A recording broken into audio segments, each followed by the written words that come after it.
తిరగబడండి. మర్చిపోయినా అసలు విషయం. ఒక సైడ్ ఏమో సాక్షి వాడు మొన్న సిద్ధంగా ఉండండి, జైలు కొట్టండి, టపాసాలు పేల్చండి, వస్తున్నాడు జగనన్న అని ఒకటి చూసా.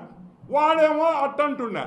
వీడు మావాడు సజ్జలుగాడు కర్రలు తీసుకోండి, కౌంటింగ్ సెంటర్లో బాధండి. ఏంద్రే మీరు బాధేది మమ్మల్ని? గ్యాసులు కట్టుకొని ఉన్నావా?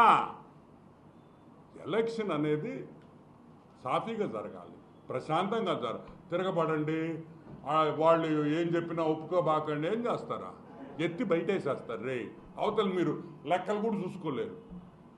ఎలక్షన్ కమిషన్కి మేము చెప్పేది ఒకటే, సజ్జల రామకృష్ణారెడ్డి డైరెక్ట్గా ఒక ప్రెస్ మీట్ పెట్టి ఈరోజు వాళ్ళ కార్యకర్తలకి తిరగబడండి ఎలక్షన్ కౌంటింగ్ సెంటర్లో అని చెప్పడం మనం అందరం చూసాం. వాళ్ళ ఛానల్లోనే చెప్పాడు.